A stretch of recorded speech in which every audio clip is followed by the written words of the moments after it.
Cup চা শুধু একটু পানীয় নয়, অনুভূতির এক নীরব ভাষা।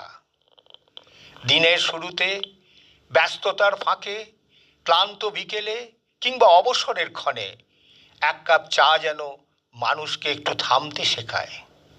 কারো কাছে তা ভাবনার সঙ্গী, কারো কাছে সৃষ্টির অনুপ্রেরণা, আবার কারো কাছে প্রিয়জনের সঙ্গে ভাগ করে নেওয়া এক টুকরো ভালোবাসা। এই ক্ষুদ্র আয়োজনের মধ্যেই লুকিয়ে থাকে অসংখ্য গল্প, স্মৃতি আর অনুচ্চারিত অনুভব।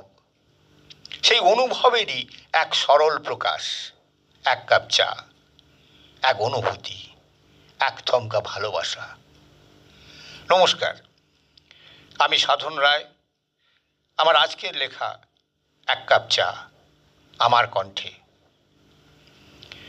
এক কাপ চা কেবল উষ্ণ পানীয় নয়, যুদ্ধের পরে চেপে নেওয়া দীর্ঘ নিঃশ্বাস, শান্তির এক কালো আবরণ। প্রতিটি চুমুকে জাগে অদৃশ্য সুর, অতীতের কণ্ঠস্বর ফিরে বলে নিজের কাহিনী। কেউ খুঁজে পায় কবিতা, কেউ বা পায় দিনের শেষ আলো। ভোরের শিশির ভেজা মাঠে কৃষকের আঙুলে নতুন দিনের ভার, শ্রমিকের ঘামে মেশে ক্ষণের বিরতি। জীবন নেয় একটু বিশ্রাম, ফিরে আসে রঙিন আশা। শিক্ষকের জানালায় খুলে যায় প্রশ্নের দুয়ার, লেখকের নিঃশব্দ টেবিলে শব্দেরা বারবার ঘুরে ফিরে মারতে চায় কলমের গহ্বর।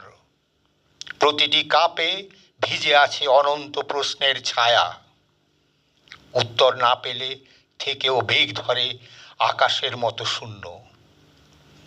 গায়কের গলায় ঢেউয়ের সুর জেগে ওঠে, কাজের ক্লান্ত কাঁধে নেমে আসে সন্ধ্যার ভার। এক কাপ চায়ের ধোঁয়ায় লুকিয়ে থাকে স্মৃতি, অদেখা আকাঙ্ক্ষার ছবি ধীরে ধীরে উন্মোচিত হয়। তাই এক কাপ চা আর কেবল চা নয়, মানুষ থেকে মানুষে বহমান এক অমৃত প্রবাহ, গল্পের স্রোত, জ্বলন্ত, ধীর ও অবিস্মরণীয়।